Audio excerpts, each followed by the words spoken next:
Вітаю, шановні колеги. Розпочинаємо наш щотижневий брифінг. Сьогодні будемо говорити... Welcome, dear colleagues. We begin our weekly briefings and we will talk about the rules of entry and stay of foreigners in Ukraine during the hostilities. We will focus on the recommendations that were developed by the Ministry of Internal Affairs. As I have mentioned, we have developed a number of rules. We will talk about the document that you must carry with you and the rules of the state, in Ukraine by foreigners and stateless persons. From the very beginning, I will tell you that the foreigners and stateless persons who stay in Ukraine on legal grounds enjoy the same rights and freedoms as the Ukrainians, with the exceptions stipulated by the Constitution of Ukraine, international laws signed by Ukraine. All foreigners are obliged to strictly adhere to the Constitution of Ukraine, and laws of this country are not entitled to encroaching the rights of the freedoms of the Ukrainians and respect the interests of the society and the state.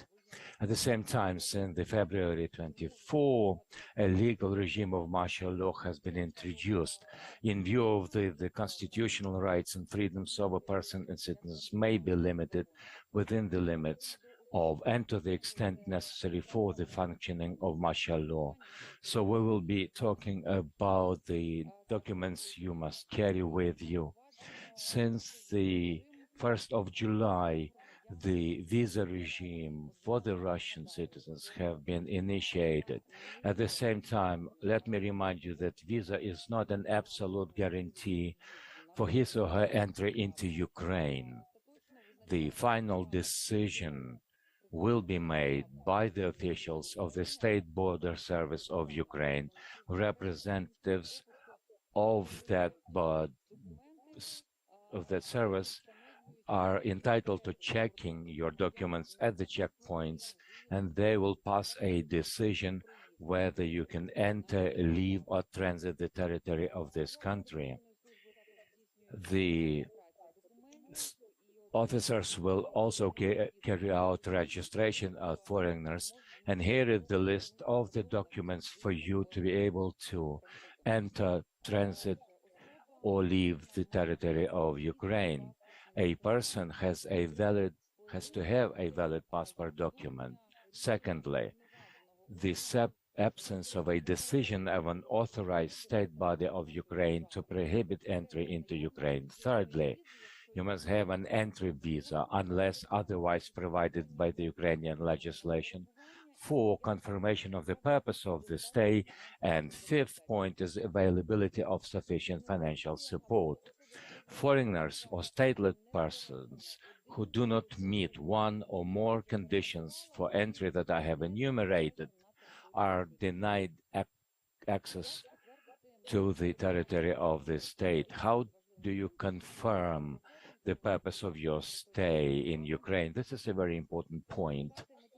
You are to show the following documents: a tourist service, training, internship, employment, medical treatment in Ukraine, booking of or going back to the country of your permanent state or citizenship, or to a third country.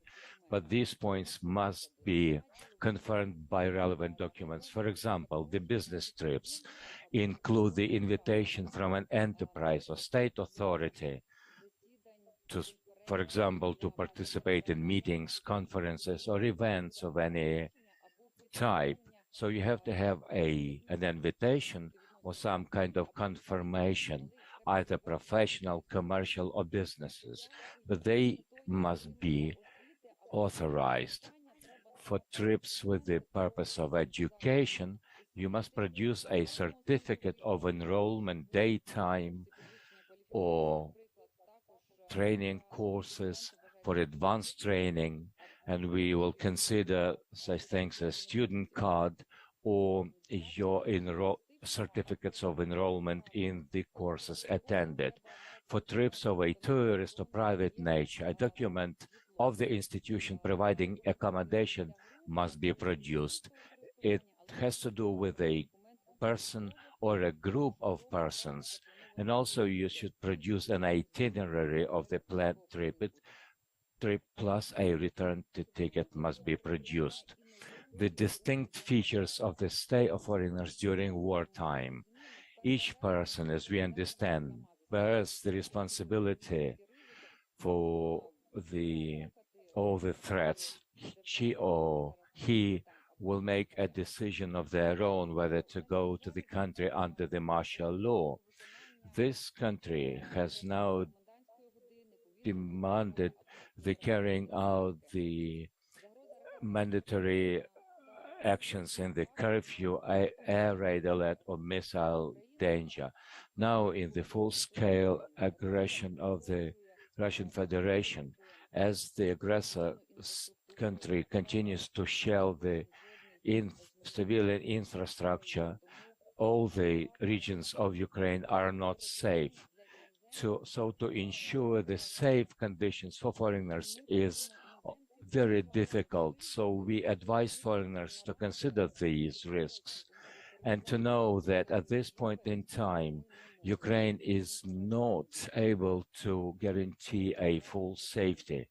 As for the curfew, during the curfew, it is prohibited to be in public places or to move on the streets or on the road network. The curfew is implemented by the military administrations with the cooperation of the military command. That is why the curfew is implemented in different regions in terms of time reference. Sometimes it is 24 hours a day. So when you're headed to a specific place, you're advised to know when the curfew begins and where it ends and what are the conditions. The grounds for checking personal documents. Of course, there are certain procedures. The checking can be done in different ways if there are grounds. If the person has external signs similar to the signs of a wanted person or a missing person, in that case, your documents can be checked or you can be searched. If there are sufficient grounds to believe that the citizen has committed or intends to commit an offense, presence in the territory or facility under a special regime, including the possession of a weapon, ammunition, narcotic drugs, and other items, the circulation of which is restricted or you are believed to possess ones.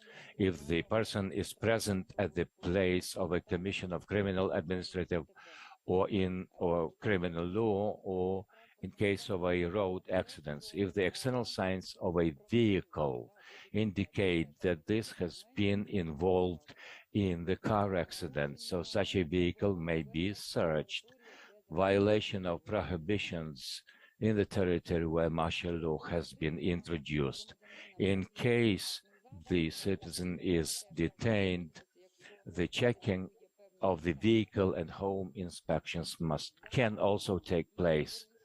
For the citizens who have violated the rules of crossing the state border of Ukraine, the procedure for entering the temporarily occupied territories or committed malicious disobedience to the law enforcement officers, a number of actions can be taken. For example, the detainment from the period of 3 hours to establish the identity of a person, or if there are insufficient or lack of documents, such a detainment can be prolonged until 3 days. As I have mentioned, apart from the main search, we are also entitled to provide a surface inspection of a person's dress, pat down, or the inspection of a vehicle.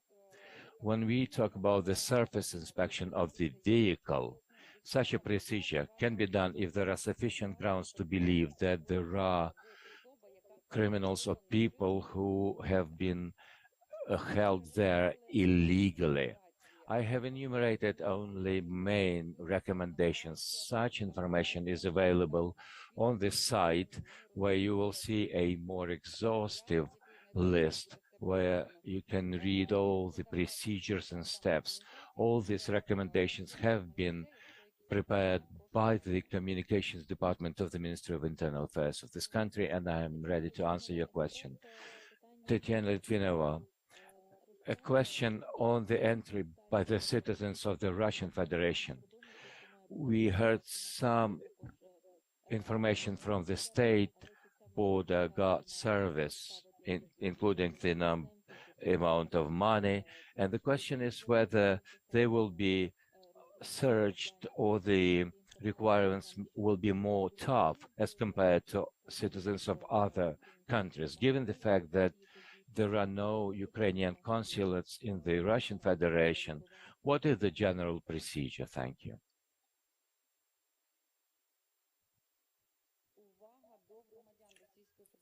The attention to the citizens of the Russian Federation, of course, is tough because they are citizens of the aggressor state. As for the number of people crossing the border, it is impossible to calculate all of them. We are doing such calculations annually.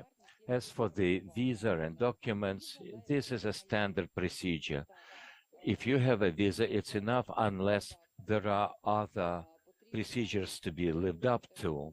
You have to have a certificate that tells that you are not banned from entering the territory of Ukraine. For example, if a citizen of Russia enters this country, she has 2 or 3 children in the territory of Ukraine, it looks to me very positive and legal that she should come to country and take her children away. So there is enough attention to them, but we want to make sure that their stay is safe here and they will be entitled to enter this country. At which point are we talking about the crossing of the border or getting the visa? At the initial states, it's from the very beginning that we are looking more attentively to the citizens of the Russian Federation, including issuing of visas and the documents for crossing the Ukrainian territory. Do you have more questions? If you have this information on visas. No, unfortunately, I don't. Thank you very much and have a good day.